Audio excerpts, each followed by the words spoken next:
Dad, so glad you could make it.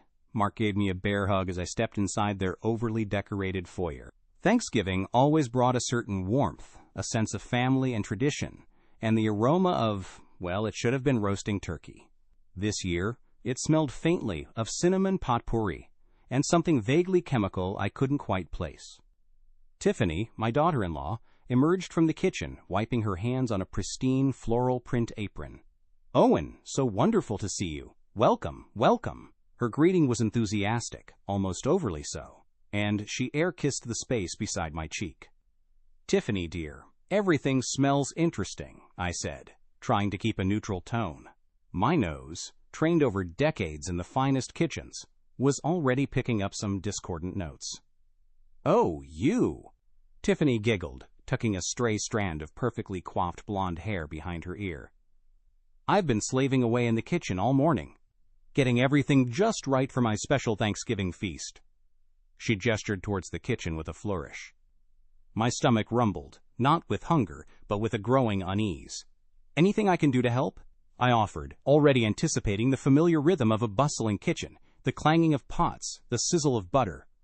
Tiffany's smile tightened ever so slightly. "Oh, no. You're a guest. You relax, enjoy the day. I've got everything under control."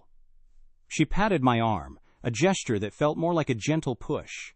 "Why don't you go into the living room and catch up with Mark? There's football on." I stood there for a moment, feeling a strange mix of confusion and, was it resentment? Here I was, Owen Wallace, a man who'd spent his life mastering the art of cuisine, being shooed away from the kitchen like a child who might break something. I'd trained under the strictest chefs in France, run my own Michelin-starred restaurant for 20 years, mentored chefs who were now culinary stars in their own right, and now I was being told to watch football. Mark, bless his oblivious heart, was already flipping through channels, completely unaware of the subtle power play unfolding in his own home. "Dad, come on! Big game today." I managed a weak smile and followed him into the living room, the scent of artificial cinnamon clinging to me like an unwelcome guest. The television blared, but I couldn't focus. My mind kept drifting back to the kitchen, to the muffled sounds of Tiffany's activity. A low hum of an electric mixer, the clatter of, was that a pre-chopped vegetable bag being opened? The sting of being dismissed, of having my expertise so casually disregarded, began to simmer within me. It wasn't just about the cooking. It was about respect. About the decades of dedication and hard work that Tiffany, with her Instagram-filtered food photography and her pre-packaged ingredients, seemed to dismiss with a wave of her perfectly manicured hand. I settled into the plush sofa, the football game a meaningless blur of color and noise. The simmering resentment, however, was beginning to boil. The roar of the crowd faded into a distant hum as I slipped into the quiet solitude of my memories. My mind drifted back to the bustling kitchens of my youth, the clatter of pans, a symphony of controlled chaos. I could almost feel the heat of the stove against my face, the satisfying weight of a well-worn chef's knife in my hand. I started young, washing dishes in a small Italian trattoria in my hometown. It wasn't glamorous, but it was an education. I learned the importance of cleanliness, of precision, of respecting the ingredients. Old man Lorenzo, the owner, was a gruff but fair teacher. He didn't tolerate shortcuts or sloppiness. He'd whack me on the head with a wooden spoon if I so much as chipped a plate. Looking back, I'm grateful for his tough love. It instilled in me a discipline, a work ethic that served me well throughout my career. From that humble trattoria, I worked my way up, honing my skills in kitchens across Europe. Long hours, demanding chefs, constant pressure.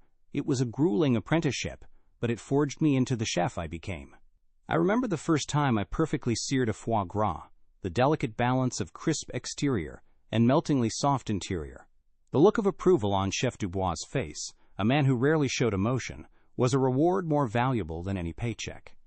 Then came my own restaurant, Wallace's. Years of planning, saving, and sheer determination culminated in that single moment when I unlocked the doors for the first time. The thrill of creating my own menu, of training my own staff, of building something from the ground up, it was intoxicating. The Michelin stars, the glowing reviews, the accolades, they were all gratifying, of course, but the real satisfaction came from the work itself, from the constant pursuit of culinary excellence. I mentored dozens of young chefs, some of whom went on to open their own successful restaurants. I remember teaching a young, eager sous chef the delicate art of making a perfect hollandaise sauce, watching his face light up with understanding as he finally grasped the technique. Those moments, those connections, were the true legacy of my career. And now, here I was, relegated to the sidelines, watching football, while a self-proclaimed foodie with an Instagram account butchered Thanksgiving dinner in my son's kitchen. The contrast was stark, almost comical. It wasn't just about the food, it was about the disrespect, the casual dismissal of a lifetime of dedication.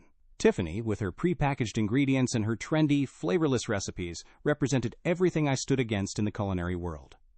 The simmering resentment within me began to solidify, hardening into something more resolute. A plan, a small seed of an idea, began to take root in my mind.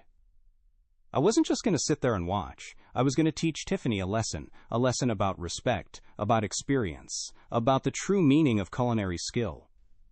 The halftime show blared from the television, a cacophony of flashing lights and over-synthesized music. Mark was engrossed, cheering for some play I hadn't even seen. I, however, was miles away, lost in the labyrinth of my own thoughts. This wasn't how Thanksgiving was supposed to be. Thanksgiving was about family, yes, but it was also about food.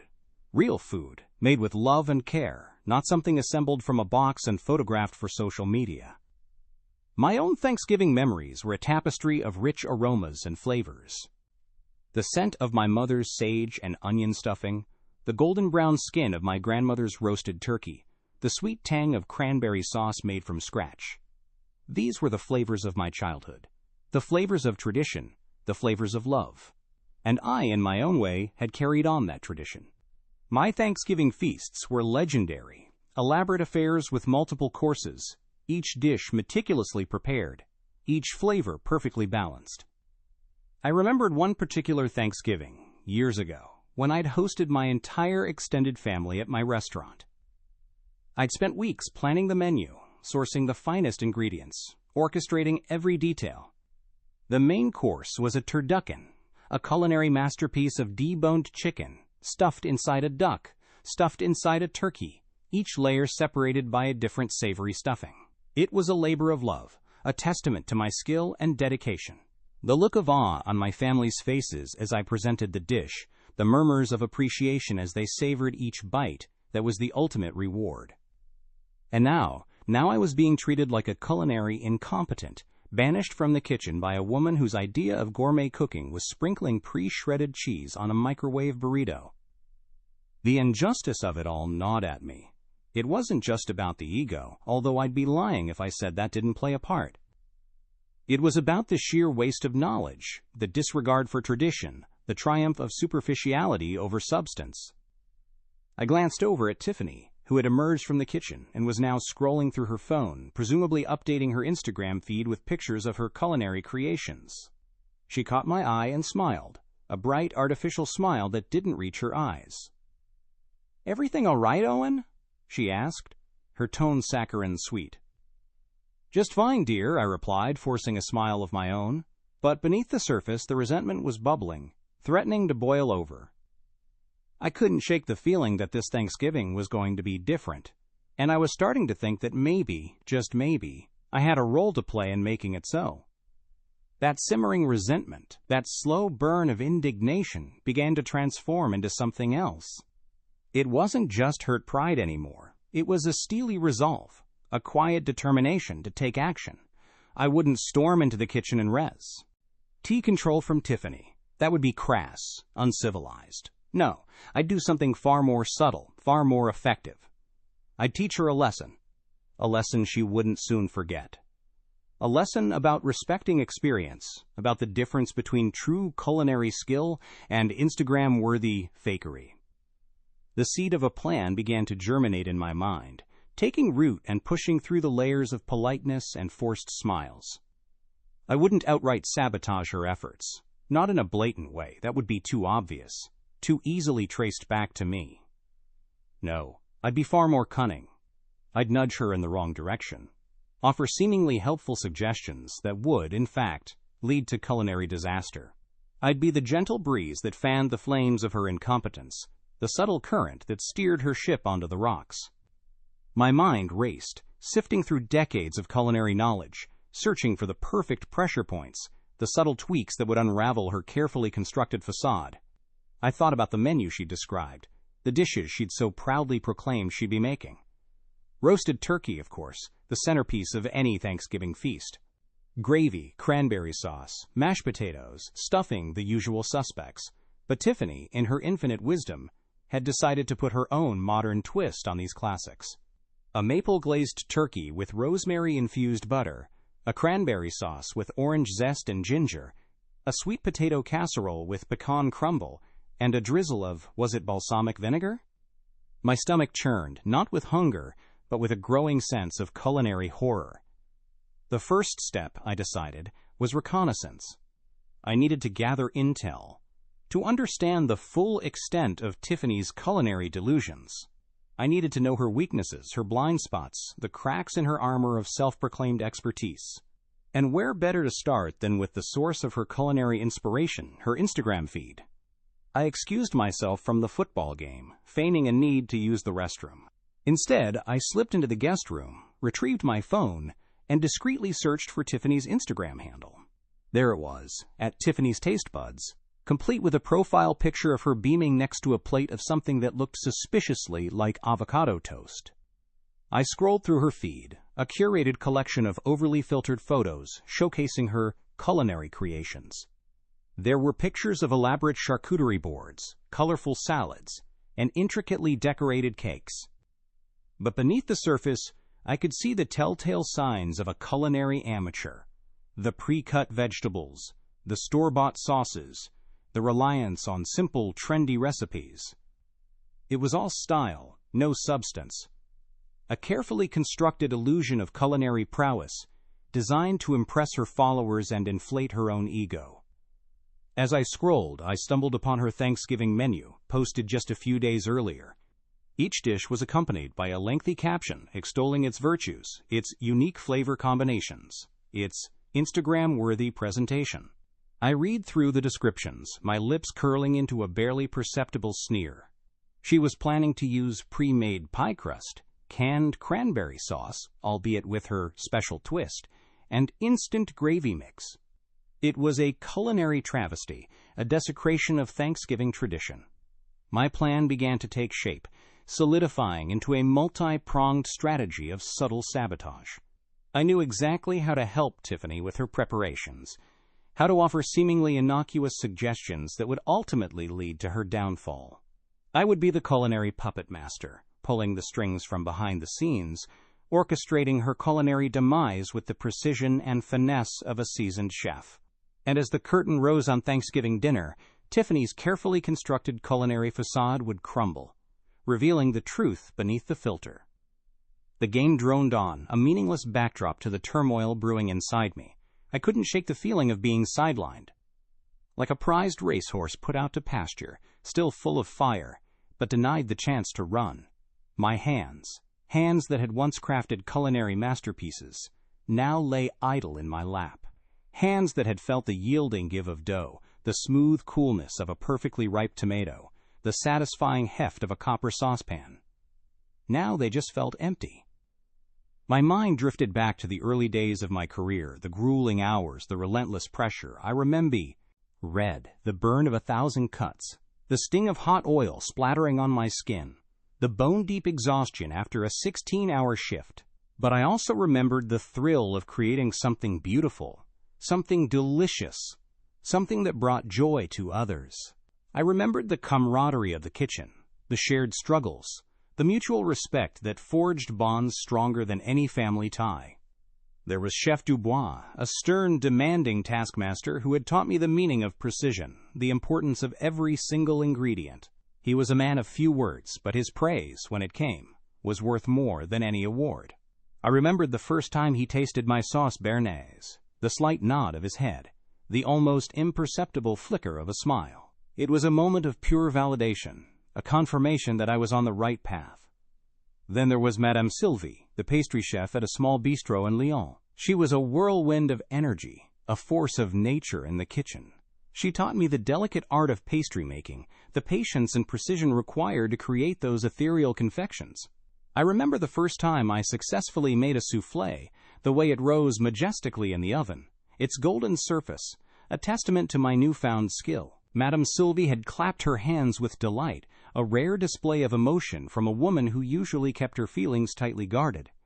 Over the years, I'd mentored countless young chefs, guiding them through the trials and tribulations of the culinary world. I'd seen the spark of passion ignite in their eyes, the hunger to learn, the drive to excel. I'd nurtured that spark, pushing them to be better, to strive for perfection, to never settle for mediocrity.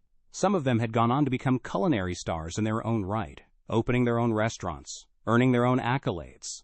And I, in my own small way, had played a part in their success. And now I was being treated like a culinary novice, dismissed by a woman who probably couldn't tell the difference between a shallot and a scallion. The irony was almost unbearable. Here I was, a man who had dedicated his life to the pursuit of culinary excellence, being told to sit down, shut up, and watch football, while she, with her pre-packaged ingredients and her Instagram-filtered photos, held court in the kitchen. The anger simmered within me, a slow, steady burn. It wasn't just about the disrespect, it was about the sheer waste. The waste of knowledge, the waste of experience, the waste of a lifetime dedicated to the art of cooking.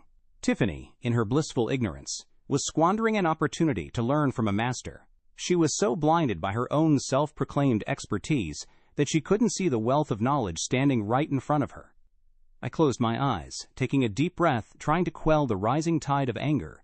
I had to stay calm, had to think strategically. This wasn't just about me anymore. This was about preserving the sanctity of Thanksgiving, about rescuing this sacred meal from the clutches of culinary mediocrity. And I, Owen Wallace, retired chef extraordinaire, was the only one who could do it. The second half of the football game was a blur. Mark whooped and hollered at the television, oblivious to the silent war brewing within me.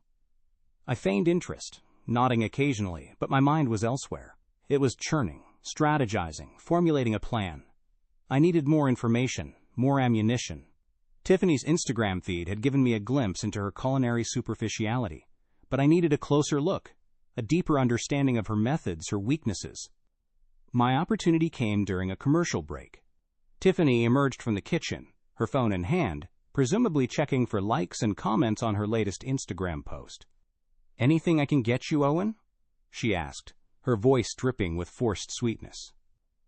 "Actually, dear," I said, my voice as smooth as melted butter, "I was wondering if I could take a peek at your Thanksgiving recipes. Just curious to see what culinary delights you have planned." Tiffany hesitated for a moment, a flicker of uncertainty crossing her face. But then she brightened, her ego apparently outweighing her caution. "Of course. I'd love to share them with you. I'm always happy to inspire fellow foodies." She handed me her phone, the screen displaying a meticulously organized list of recipes. I took the phone, feigning admiration. My, this looks quite elaborate," I said, scanning the list. Maple glazed turkey with rosemary-infused butter, cranberry orange ginger sauce, sweet potato casserole with pecan crumble and balsamic glaze. It was even worse than I had imagined. A Frankensteinian amalgamation of trendy ingredients and misguided flavor combinations. As I scrolled through the recipes, I made mental notes of the key ingredients, the cooking times, the critical points where Tiffany's lack of expertise would be most evident. The turkey, for example, was to be roasted at a far too high temperature, guaranteeing a dry, overcooked bird. The cranberry sauce called for far too much ginger, which would overpower the delicate sweetness of the cranberries. And the balsamic glaze on the sweet potato casserole, well, that was just a culinary abomination. "Quite impressive, dear," I said, handing the phone back to Tiffany. "I'm particularly intrigued by your cranberry sauce. Orange zest and ginger, a very unique combination." Tiffany beamed. "Yes, I like to put my own spin on traditional dishes. It's all about innovation, you know." "Indeed," I murmured, hiding a smirk. "Innovation, or just plain ignorance." Later, as Mark and I were watching the final quarter of the game, I casually steered the conversation towards Tiffany's cooking. "So, Mark," I said, feigning casual interest, "Tiffany seems quite the accomplished cook. Does she cook like this often?"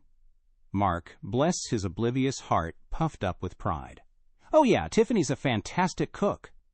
She's always experimenting with new recipes, trying new things. She's even thinking about starting her own catering business." "Is that so?" I said, raising an eyebrow. And does she always use pre-made ingredients? I kept my voice neutral, careful not to betray my true intentions. Mark shrugged. Sometimes, it saves time. And those pre-made pie crusts are actually pretty good. I see, I said, my mind racing. Pre-made pie crusts, canned cranberry sauce, instant gravy mix. It was a culinary disaster waiting to happen. And I, Owen Wallace, was going to be there to witness it, to document it, and perhaps, just perhaps, to subtly orchestrate it. The plan was taking shape, solidifying into a multi-pronged strategy of culinary misdirection. I wouldn't interfere directly, not in a way that would be obvious. No, I would be far more subtle, far more insidious. I would be the culinary whisperer, planting seeds of doubt, nudging Tiffany towards her own inevitable downfall. And as the Thanksgiving feast unfolded, I would watch with a mixture of amusement and quiet satisfaction as her carefully constructed culinary empire crumbled around her. The football game ended, a meaningless victory for some team I couldn't even recall. Mark was ecstatic, slapping his knee and recounting the winning play. I managed a weak smile, my mind already miles away, plotting my culinary counteroffensive. That simmering resentment, that slow burn of indignation, had hardened into something cold and sharp, like a finely honed chef's knife. This wasn't just about hurt pride anymore. This was about principle. About defending the sanctity of the culinary arts against the onslaught of Instagram-fueled mediocrity. Tiffany, bless her clueless heart, was about to get a crash course in real cooking, a masterclass in flavor, technique, and the sheer, unadulterated power of experience. I wouldn't be heavy-handed about it, of course. No dramatic pronouncements, no grandstanding pronouncements of culinary superiority. No, my approach would be far more subtle, far more surgical. I'd studied her recipes, analyzed her Instagram feed, gleaned insights from Mark's unwitting pronouncements. I knew her weaknesses, her blind spots, the cracks in her carefully constructed facade of culinary expertise. And I knew exactly how to exploit them. The plan began to take shape, a multi-pronged strategy of culinary misdirection. I wouldn't outright sabotage her efforts, not in a way that would be obvious. That would be too crude, too easily detectable. No, I'd be far more cunning. I'd offer seemingly helpful suggestions, subtle tweaks that would ultimately undermine her dishes. I'd be the culinary whisperer, planting seeds of doubt, nudging her toward her own inevitable downfall. The turkey, for instance. She planned to roast it at far too high a temperature, guaranteeing a dry, overcooked bird. I'd helpfully cadenced Kai's. Adjust a lower temperature, a longer cooking time, ensuring a perfectly juicy, succulent turkey, but only if she followed my instructions to the letter. And I'd casually remind her to baste it frequently, knowing that her inexperience would lead to overbasting, resulting in a soggy, unappetizing skin. The cranberry sauce, with its bizarre combination of orange zest and ginger, was another prime target. I'd suggest adding a touch of cinnamon, knowing that it would clash horribly with the ginger, creating a muddled, unpleasant flavor profile. And I'd helpfully point out that canned cranberries tend to be too tart, recommending a generous addition of sugar, which would result in a cloyingly sweet, unbalanced sauce. The gravy, the stuffing, the mashed potatoes, each dish presented an opportunity for subtle sabotage. A pinch too much salt here, a dash too much pepper there, a slight alteration in the cooking time. These seemingly innocuous adjustments would, in their cumulative effect, transform Tiffany's carefully planned Thanksgiving feast into a culinary catastrophe. But my plan didn't stop there. I needed an audience, a witness to Tiffany's downfall. Someone who could appreciate the subtle nuances of my culinary machinations. Someone who could recognize the difference between true skill and Instagram-worthy fakery. I thought of Antoine Dubois, my old protégé, now a renowned food critic for a prestigious culinary magazine. Antoine had a discerning palate, a keen eye for detail, and a healthy respect for traditional culinary techniques. He would be the perfect witness, the perfect judge. I reached for my phone, a sly smile spreading across my face. It was time to make a call. It was time to set the stage for Tiffany's Thanksgiving debacle. It was time for Owen Wallace, retired chef extraordinaire, to reclaim his culinary throne. The call to Antoine went exactly as planned. He was surprised, of course, to hear from his old mentor after all these years, but delighted at the prospect of an unexpected Thanksgiving invitation. He'd be in town visiting family, he explained, and would be thrilled to drop by for dinner. I played the part of the unsuspecting father-in-law, innocently mentioning Tiffany's culinary ambitions and expressing my own, completely fabricated, concerns about her inexperience. Antoine, ever the astute observer, picked up on the subtle cues, the unspoken invitation to witness a potential culinary train wreck. He chuckled, a low rumble in his chest, and assured me he'd be there, ready to offer his unbiased professional opinion. With Antoine secured as my witness, I turned my attention to the task at hand, gathering intelligence. Tiffany, in her boundless enthusiasm, had left her Instagram feed open on my son's iPad, a veritable treasure trove of culinary faux pas just waiting to be discovered. I settled into a comfortable armchair, a steaming mug of decaf coffee in hand. My culinary senses needed to be sharp, and began my deep dive into the world of @Tiffany's taste buds. Her feed was a dizzying array of overly filtered photos, each one more contrived than the last.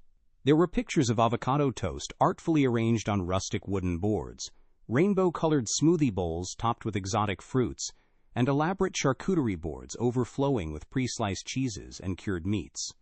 It was all surface, no substance.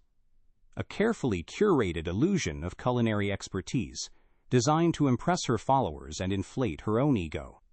But beneath the glossy veneer, I could see the telltale signs of an amateur. The reliance on pre-cut vegetables, the store-bought sauces, the suspiciously perfect plating. It was all there, plain as day. And the captions. Oh, the captions.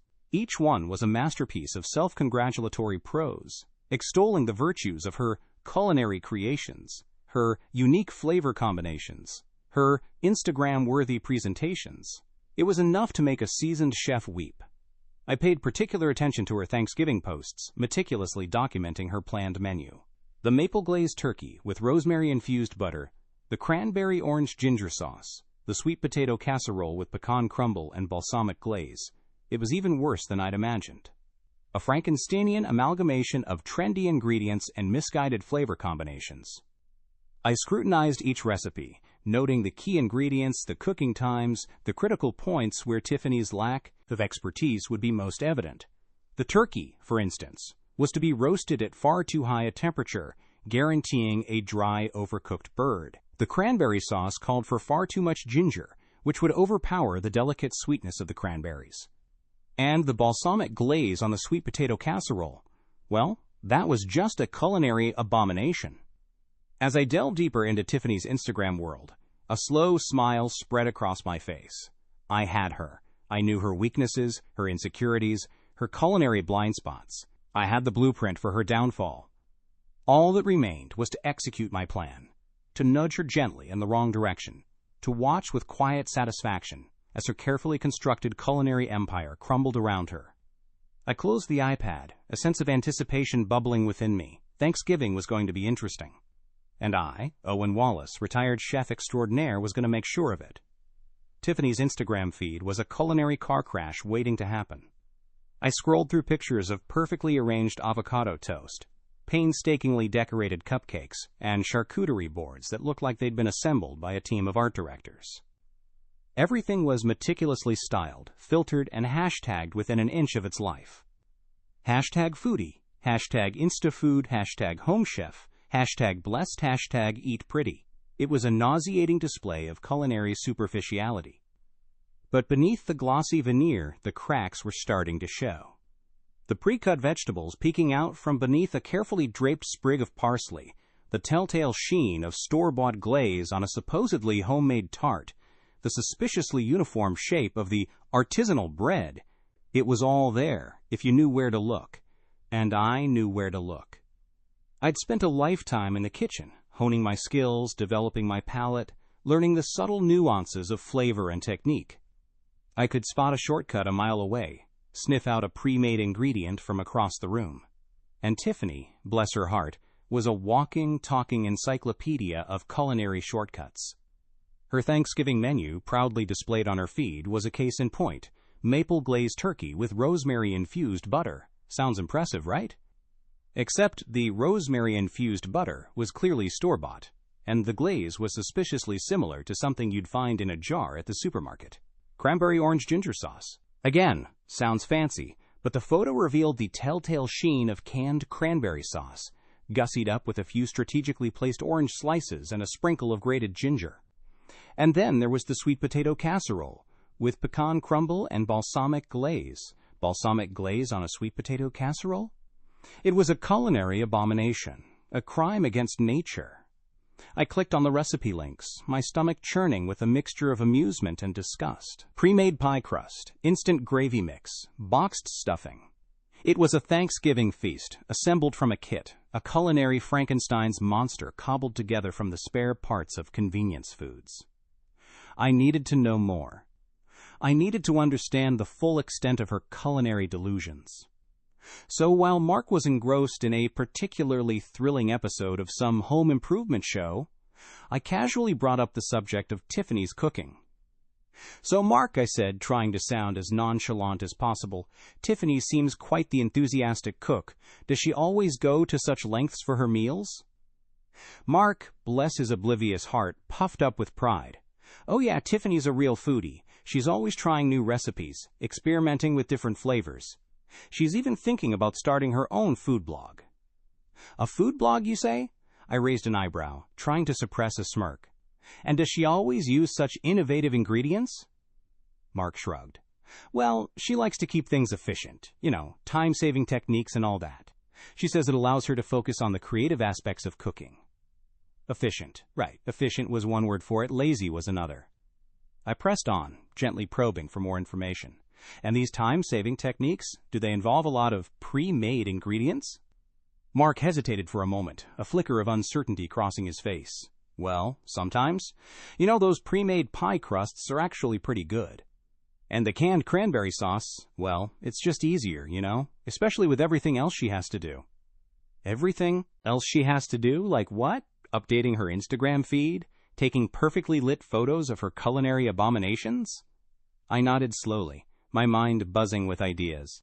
Pre-made pie crusts, canned cranberry sauce, instant gravy mix. It was a culinary disaster waiting to happen.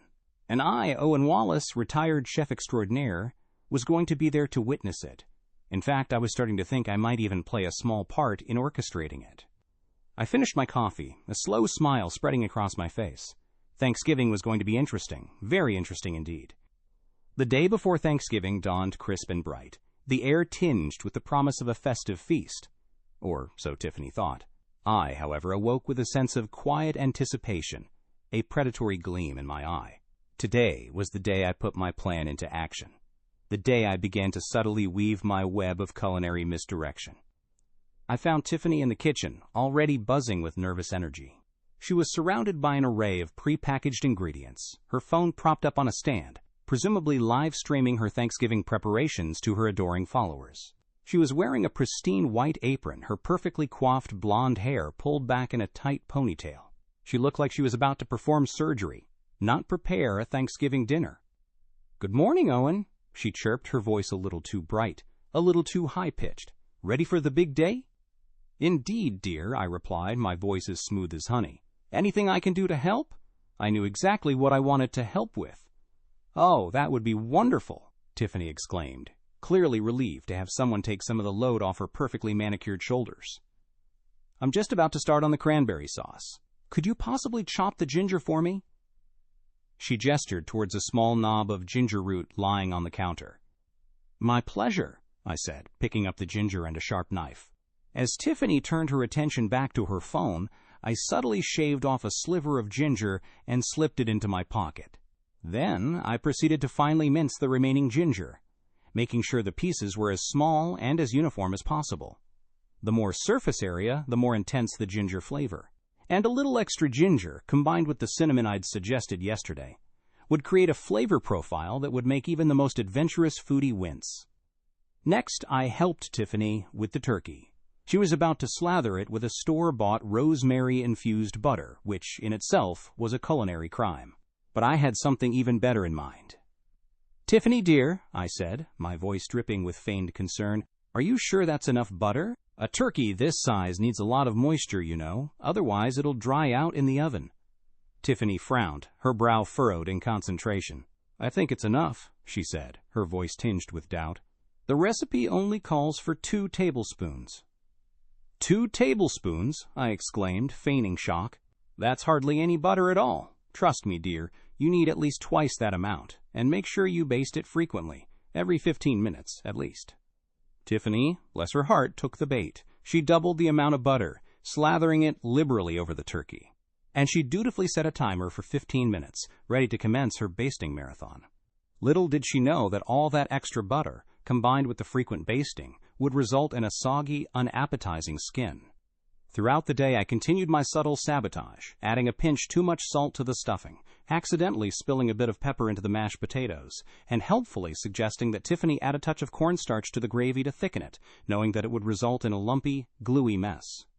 With each seemingly innocuous suggestion, with each subtle tweak, I felt a growing sense of satisfaction. Tiffany, in her blissful ignorance, was walking right into my trap.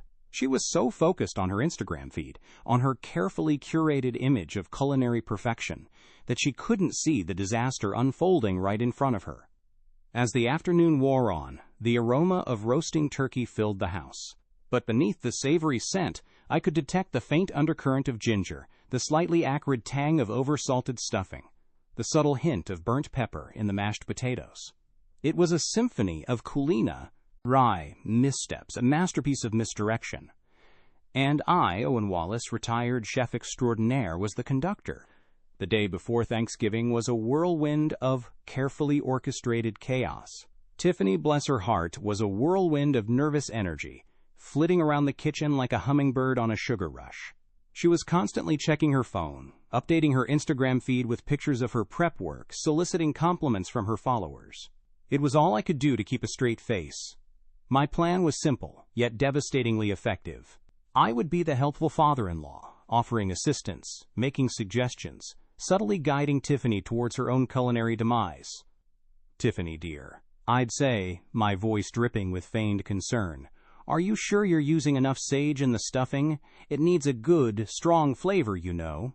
And then, while she was distracted by a notification on her phone, I'd swap her jar of freshly ground sage with a jar of dried, stale sage I'd brought from home. The difference in flavor would be subtle, but noticeable to a discerning palate. Later, as she was preparing the mashed potatoes, I'd helpfully suggest adding a touch of nutmeg, knowing full well that it would clash horribly with the other flavors. "Just a pinch," I'd say, winking conspiratorially. "It's our little secret." The turkey was my masterpiece.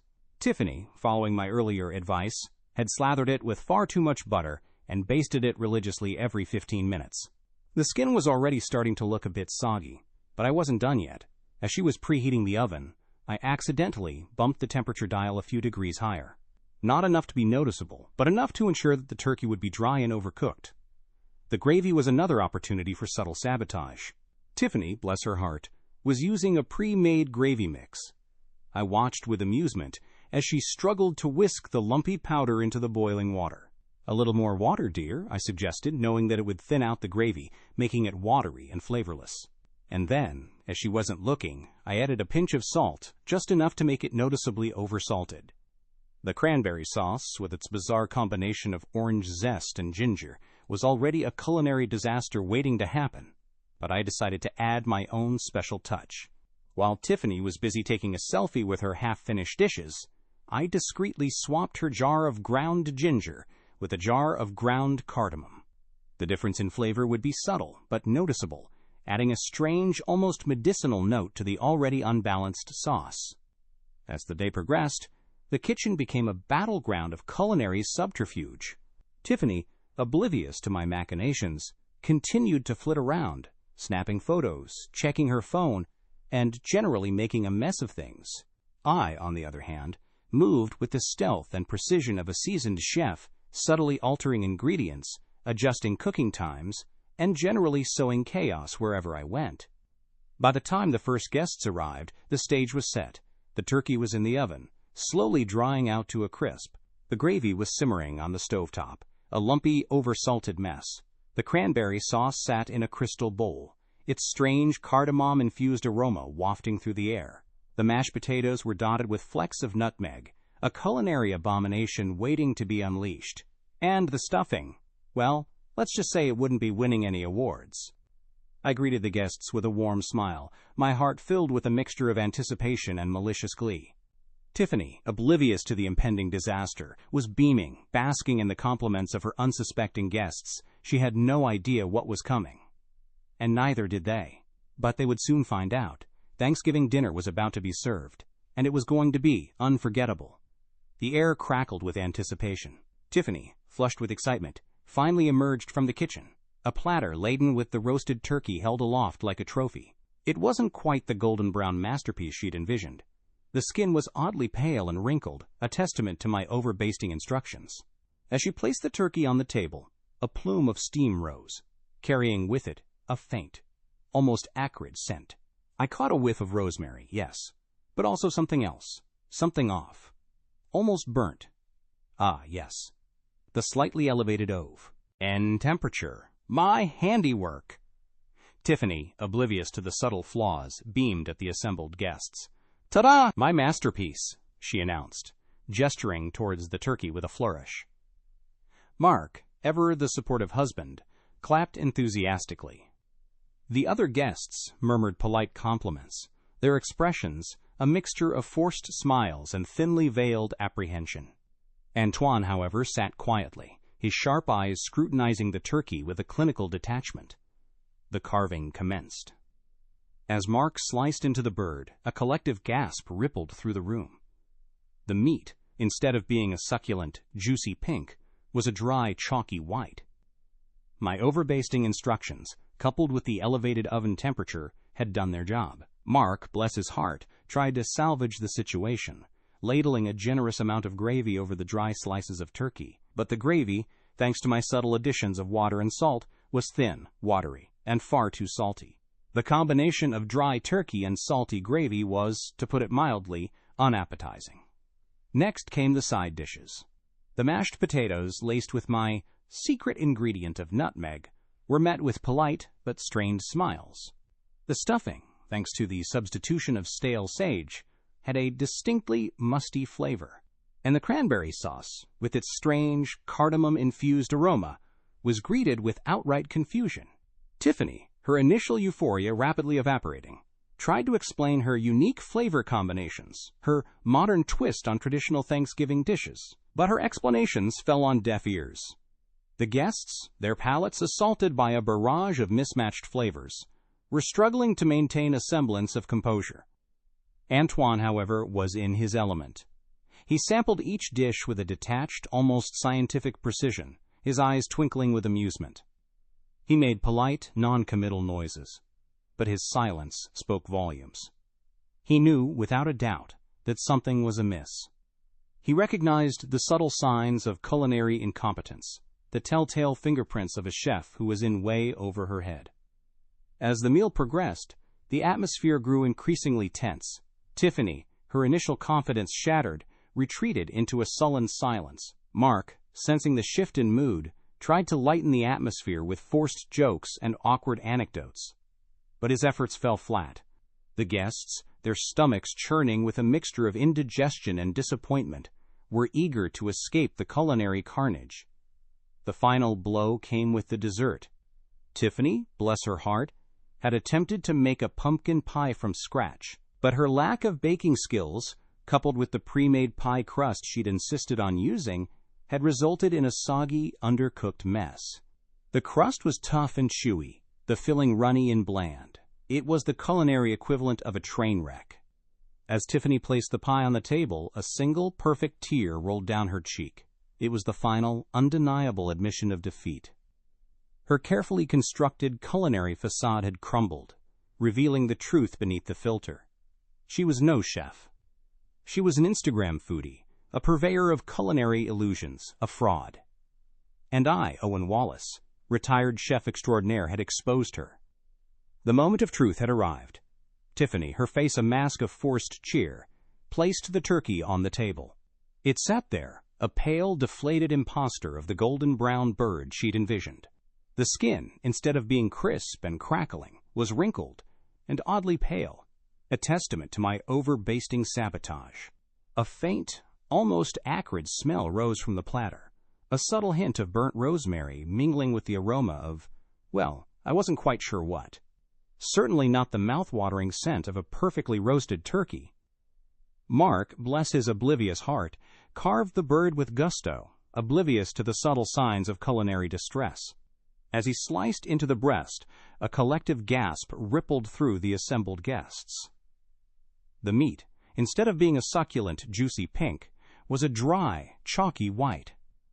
My carefully calibrated oven temperature adjustment had worked its magic.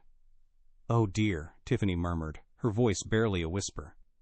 Mark, ever the loyal husband, tried to salvage the situation. "Just a little dry," he said, ladling a generous helping of gravy over the offending slices. But the gravy, thanks to my subtle additions of water, salt, and cornstarch, was thin, watery, and far too salty. The combination of dry turkey and salty gravy was, to put it mildly, unpleasant. Just then the doorbell rang. Tiffany, her face pale and drawn, excused herself to answer it. A moment later she returned, followed by a tall, distinguished-looking man with a neatly trimmed salt-and-pepper beard. It was Antoine Dubois, my former protégé, now a renowned food critic.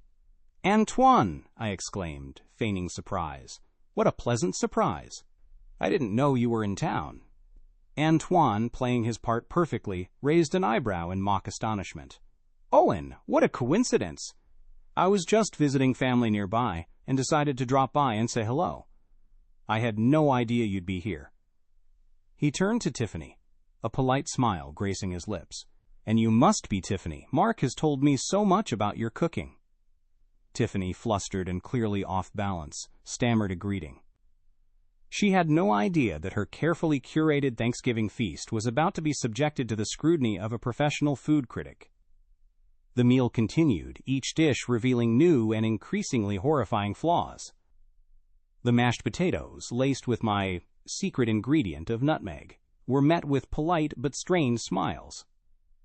The stuffing, thanks to the substitution of stale sage, had a distinctly musty flavor, and the cranberry sauce, with its bizarre cardamom-ginger infusion, was greeted with outright bewilderment. Antoine, bless his discerning palate, didn't miss a beat. He sampled each dish with a detached, almost clinical precision, his eyes twinkling with amusement. "Interesting," he'd murmur after each bite, his tone carefully neutral. "A very unique flavor profile." He didn't offer any outright criticism, but his silence spoke volumes. He knew, without a doubt, that something was terribly, terribly wrong. As the meal progressed, Tiffany's carefully constructed Instagrammable moment began to implode. Her initial enthusiasm had evaporated, replaced by a growing sense of panic. She kept glancing at her phone, presumably checking for comments from her followers, only to find, I imagined, a growing chorus of confusion and disappointment. The final blow came with the pumpkin pie. It sat on the table, a soggy, undercooked mess, its pre-made crust tough and chewy, its filling runny and bland. Tiffany, her face now ashen, offered a slice to Antoine. He took a bite, chewed thoughtfully for a moment, and then, with a barely perceptible sigh, placed his fork on his plate. "Well," he said, his voice soft but firm, "it's certainly pumpkin." And with that, Tiffany's carefully curated Thanksgiving feast, her meticulously planned Instagram moment, came crashing down around her. The filter had been lifted, the illusion shattered, the truth exposed. She wasn't a chef. She was an Instagram foodie, a purveyor of culinary illusions.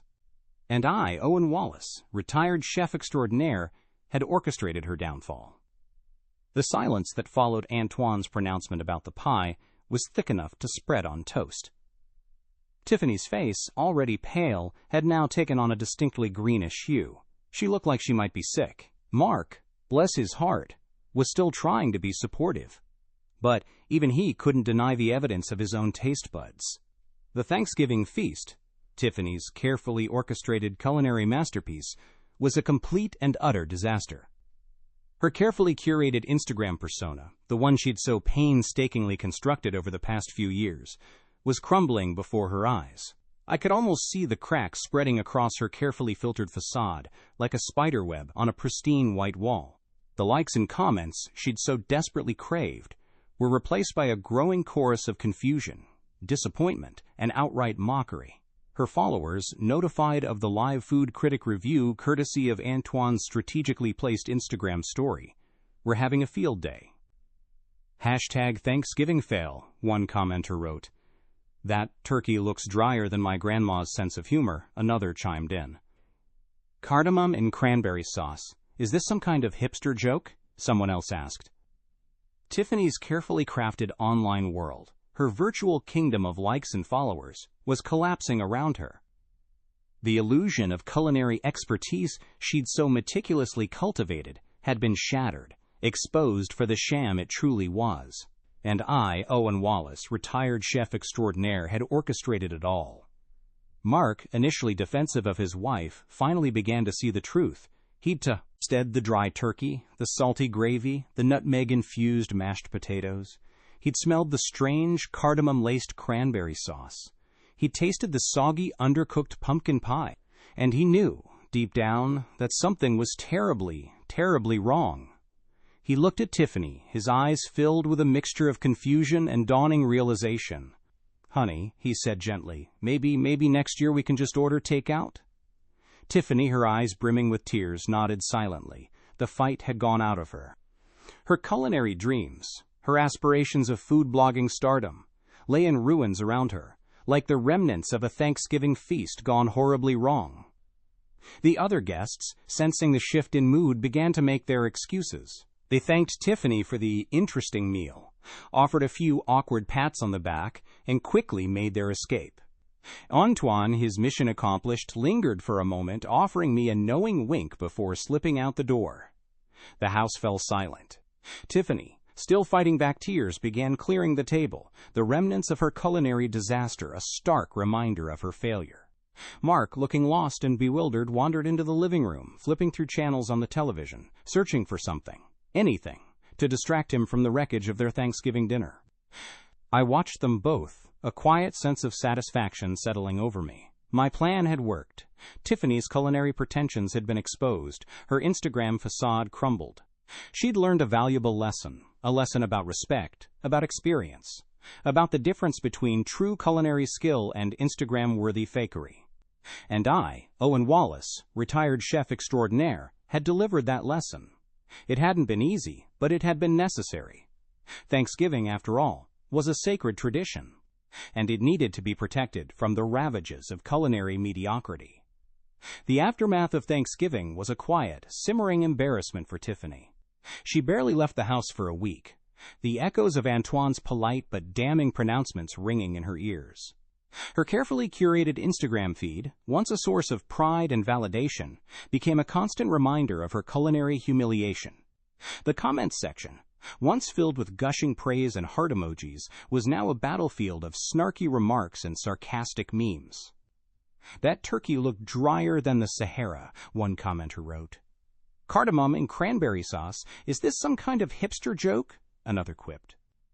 I've had better meals in prison, someone else added, helpfully tagging the local sheriff's department. Tiffany deactivated her account, unable to bear the relentless onslaught of online ridicule. Her carefully constructed online persona, the foodie influencer, with the perfect life and the perfect recipes, crumbled like a stale pie crust. Mark, initially defensive of his wife, slowly began to see the truth. He'd tasted the dry turkey, the salty gravy, the nutmeg-infused mashed potatoes. He'd smelled the strange cardamom-laced cranberry sauce. He'd choked down the soggy, undercooked pumpkin pie. And he'd witnessed the quiet, knowing smile on Antoine's face as he'd sampled each disastrous dish. He'd finally realized that Tiffany's cooking skills, like her Instagram photos, were heavily filtered and vastly overstated. He didn't say anything at first, not wanting to rub salt in the wound, but the silence between them grew thick and heavy, filled with the unspoken acknowledgement of Tiffany's culinary failure. They avoided the subject of Thanksgiving, tiptoeing around it like a live grenade waiting to explode. One evening, a few weeks after the disastrous dinner, Mark finally broke the silence. He found Tiffany curled up on the sofa, scrolling through old photos on her phone, a wistful look on her face. Honey, he said gently, I think we need to talk about Thanksgiving. Tiffany flinched, as if he'd struck her. She didn't say anything, just kept staring at her phone. Mark sat down beside her, taking her hand in his. "Look," he said, "I know you put a lot of effort into that dinner, and I know you were trying to impress everyone, but, well, it didn't quite go as planned." Tiffany finally looked up at him, her eyes red-rimmed and filled with tears. "I know," she whispered, her voice choked with emotion. "I messed up, I tried so hard, but I'm not a good cook." Mark squeezed her hand. "It is okay," he said softly. "You don't have to be a gourmet chef. We can just order takeout next year. Or maybe your dad could cook?" Tiffany's eyes widened. "My dad," she said, a flicker of understanding crossing her face. But he hates cooking." Mark chuckled. "Honey," he said, "your dad is Owen Wallace. He doesn't hate cooking, he just hates bad cooking." Tiffany stared at him for a moment, the pieces of the puzzle finally clicking into place.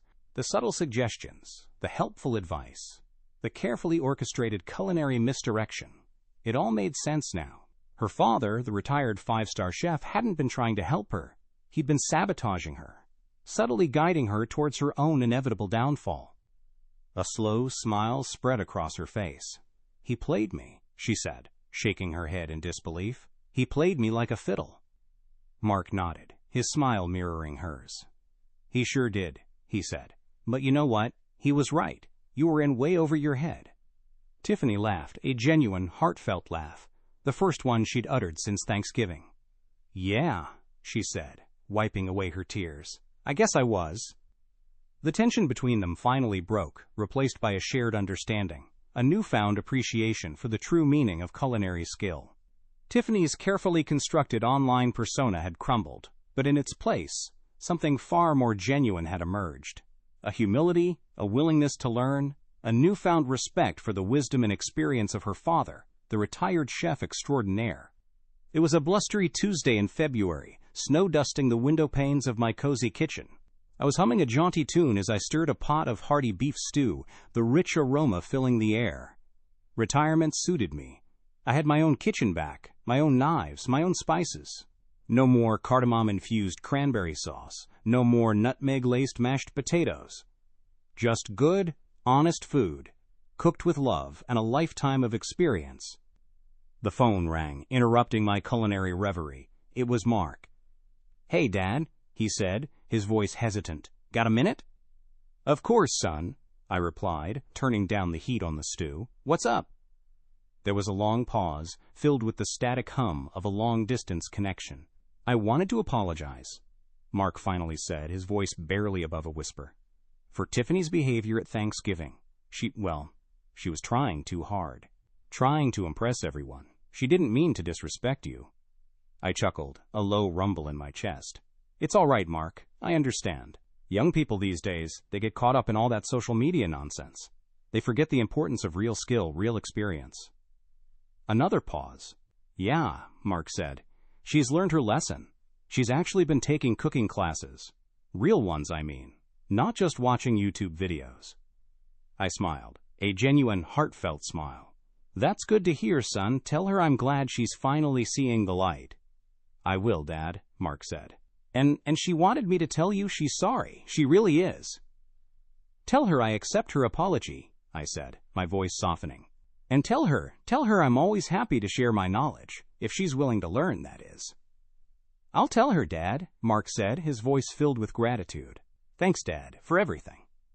We chatted for a few more minutes, catching up on family news, making plans for a future visit. As I hung up the phone, a warm glow spread through me. It wasn't just the heat from the simmering stew, it was the warmth of vindication, the quiet satisfaction of knowing that true skill, real experience, will always prevail over superficiality. I turned back to the stove, stirring the stew with a practiced hand. The rich aroma of beef, vegetables, and herbs filled the kitchen, a comforting reminder of the simple pleasures of good food, cooked with love and a lifetime of dedication. Retirement might have slowed me down, but it hadn't diminished my passion, my skill, my love for the culinary arts. I may be retired, but I'm far from out of the game. I looked directly at the camera. Never underestimate the wisdom and skill of an experienced elder. We may be retired, but we're far from out of the game. And remember, If you enjoy stories of underestimated elders getting their well-deserved revenge, be sure to subscribe to Retirement Stories for more satisfying tales of payback. Hit that like button, share this video, and tell us in the comment TS what you think. See you next time for another story of righteous revenge. Spring had finally arrived, chasing away the last vestiges of winter's chill. Sunlight streamed through my kitchen window, illuminating the vibrant green of the basil and parsley thriving on my windowsill. I was whistling a cheerful tune as I prepared a simple but elegant dinner for myself. Pan-seared scallops with lemon butter sauce, accompanied by a crisp asparagus salad. The sizzle of the scallops in the hot pan, the delicate aroma of garlic and butter, the vibrant green of the asparagus. These were the simple pleasures that made retirement so rewarding. The phone rang, its insistent trill momentarily interrupting my culinary reverie. It was Mark. "Hey, Dad," he said, his voice tinged with a nervousness I hadn't heard since the Thanksgiving debacle. "How are you doing?" "Just fine, son," I replied, my voice as smooth as the lemon butter sauce I was whisking together, enjoying the fruits of my labor, as it were. There was a pause, a hesitant silence filled with the unspoken weight of things left unsaid. "Listen, Dad," Mark finally began. "Tiffany and we've been talking. About Thanksgiving, about everything." I hummed non-committally, stirring the scallops in the pan, letting them develop a perfect golden brown crust. I knew what was coming. It was only a matter of time. She wanted me to call you," Mark continued, his voice barely above a whisper. "She wanted to apologize. Again. She knows she was out of line. Disrespectful. She understands now how much your career meant to you, how much experience you have. She feels terrible about how she acted." I turned off the heat under the scallops, letting them rest for a moment before plating them. "Well, Mark," I said, my voice gentle but firm, "tell Tiffany I appreciate the apology. It takes a big person to admit they were wrong, especially when their pride has taken such a public beating." I couldn't resist adding a touch of subtle dig, just a little pinch of salt to the wound. "She knows," Mark said quietly. "She's really embarrassed. She's actually been taking cooking classes, real ones, I mean, with a proper chef. She's even started a new Instagram account, @Tiffany's Kitchen Redemption. No filters, no fancy plating, just real food." I chuckled, a genuine chuckle this time. "Good for her," I said. "Tell her I'm impressed. It takes guts to start over, to admit you have things to learn. And tell her if she ever wants any pointers. I'm always happy to share my knowledge." "I will, Dad," Mark said, his voice filled with relief. "Thanks, Dad. This means a lot." We chatted for a few more minutes, about the weather, about Mark's work, about the upcoming baseball season. The awkwardness that had hung between us since Thanksgiving had finally dissipated, replaced by a sense of easy camaraderie. As I hung up the phone, a feeling of quiet satisfaction settled over me. It wasn't just the delicious aroma of the scallops and asparagus. It was the satisfaction of knowing that true skill, real experience, will always prevail. Tiffany's carefully constructed facade had crumbled, but in its place, something far more genuine had emerged. A humility, a willingness to learn, a newfound respect for the wisdom and experience of her father, the retired chef extraordinaire, and that, I realized, was the greatest reward of all. Well, folks, that's the story of how I, Owen Wallace, retired 5-star chef, taught my daughter-in-law a little lesson about respect, humility, and the true meaning of good cooking. It wasn't easy, mind you. It took a bit of planning, a touch of strategy, and a whole lot of culinary know-how, but in the end, it was worth it. Not just for the satisfaction of seeing Tiffany's carefully constructed facade crumble, but for the quiet joy of watching her rebuild, stronger and wiser than before. She's still got a long way to go, mind you. Her latest Instagram posts, while refreshingly filter-free, still reveal a certain naivete.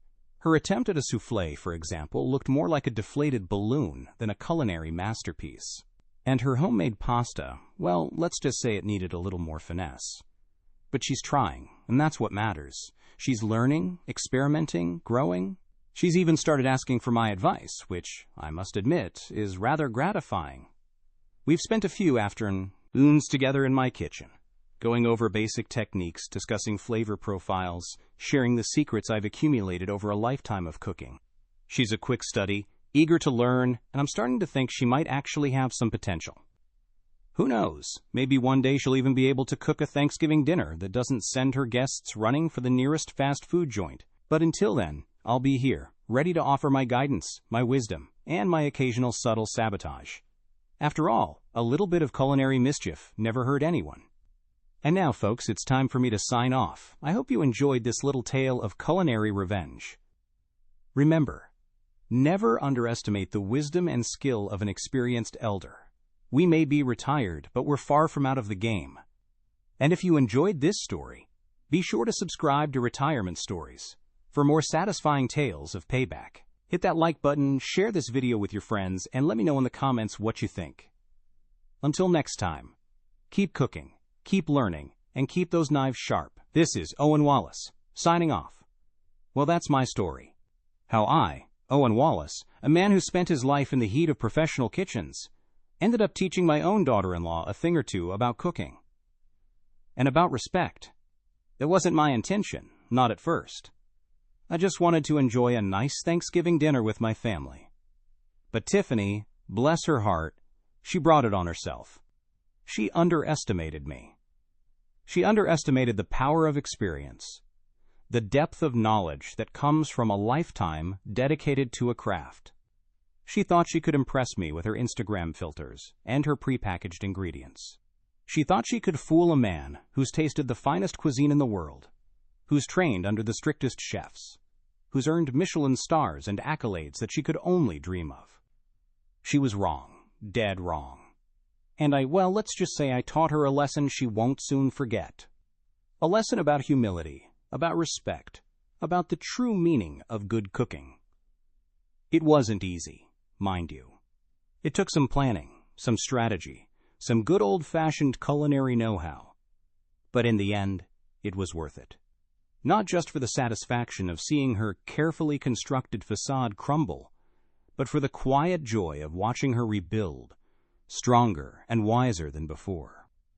She's still got a long way to go, of course. Her latest Instagram posts, while refreshingly filter-free, still betray a certain amateurishness. Her attempt at a beef Wellington, for example, looked more like a deflated football than a culinary masterpiece. And her homemade pasta, let's just say it could have used a little more practice. But she's trying, and that's what matters. She's learning, experimenting, growing. She's even started asking for my advice, which, I must admit, is rather gratifying. We've spent a few afternoons together in my kitchen, going over basic techniques, discussing flavor profiles, sharing the secrets I've accumulated over a lifetime of cooking. She's a quick study, eager to learn, and I'm starting to think she might actually have some potential. Who knows, maybe one day she'll even be able to cook a Thanksgiving dinner that doesn't send her guests running for the nearest antacid. But until then, I'll be here enjoying my retirement, cooking for myself, and occasionally sharing my wisdom with those who are willing to listen.